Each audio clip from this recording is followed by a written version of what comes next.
Assalamualaikum warahmatullahi wabarakatuh. Pada kesempatan kali ini kita akan sama-sama membahas tentang membuat survei dan ujian dari rumah.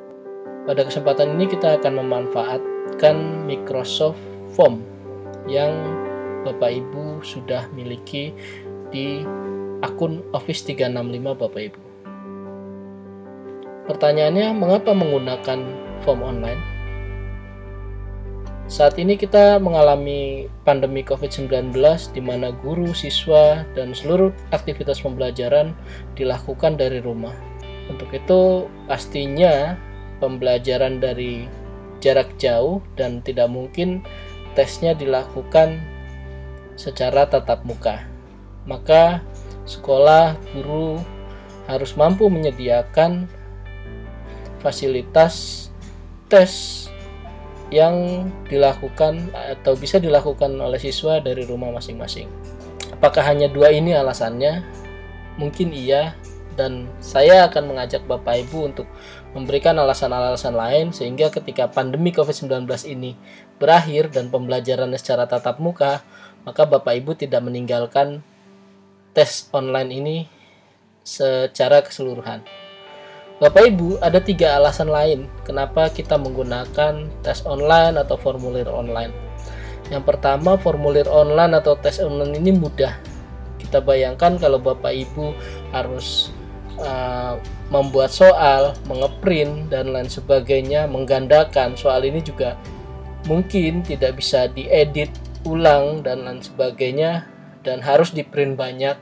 Maka dengan menggunakan formulir online atau tes online ini lebih mudah untuk melakukan edit dan lain sebagainya.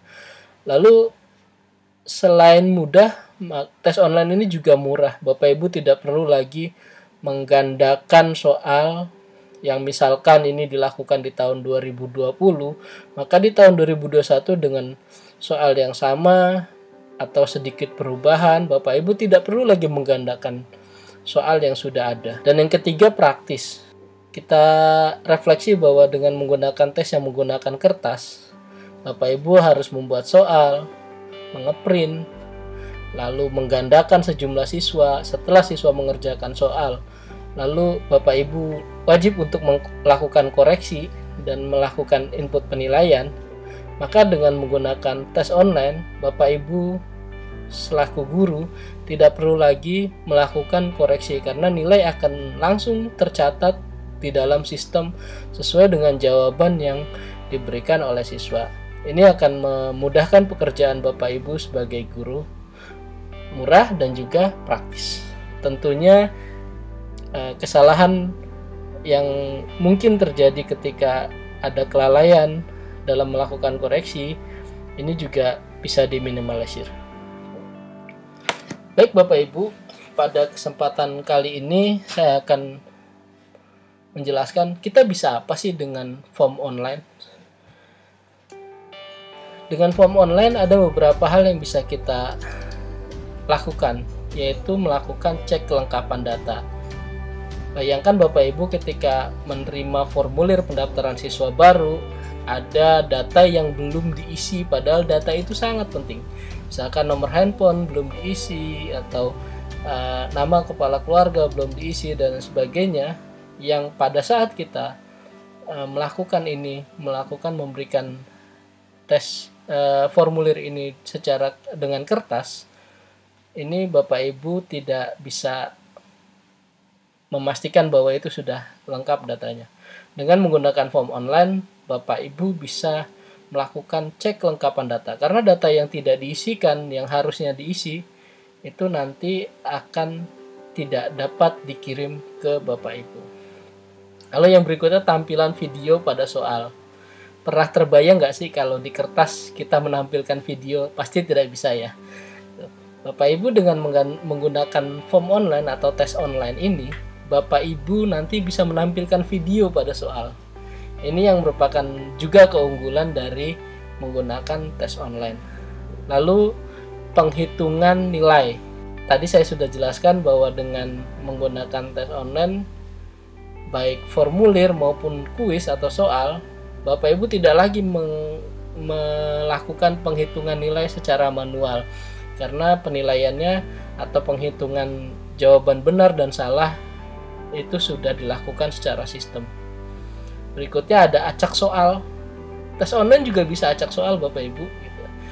Malah acak soalnya bisa dilakukan secara sistem, dan ini misalkan Bapak Ibu menggunakan kertas untuk membuat acak soal, maka Bapak Ibu harus membuat soal ini dengan berbagai tipe. Misalkan paket soal A, B, C. Dengan menggunakan phone, Bapak Ibu tidak perlu membuat soal dengan paket-paket, karena Bapak Ibu tinggal melakukan acak soal. Bisa juga acak opsi. Kita juga bisa melakukan set mulai, kapan tes itu bisa dilakukan atau diakses oleh siswa, dan juga kapan tes itu akan berakhir dan tidak bisa lagi diakses oleh siswa. Berikutnya juga kita bisa langsung kirim hasil nilainya ke siswa. Penasaran? Kita lanjut bagaimana cara membuatnya. Oke. Pada kesempatan ini ada beberapa materi nanti yang akan saya sampaikan. Yang pertama, bagaimana memulai Microsoft Form, lalu membuat formulir PPDB, dan membuat soal ujian. Nanti ada 2 produk yang akan kita buat pada kesempatan kali ini. Menampilkan gambar pada soal itu nanti kita akan ada gambarnya. Ada menampilkan video pada soal, membuat soal isian singkat, melakukan setting, membagikan soal kepada siswa, dan melihat hasil ujian. Baik Bapak Ibu, yuk kita mulai sama-sama.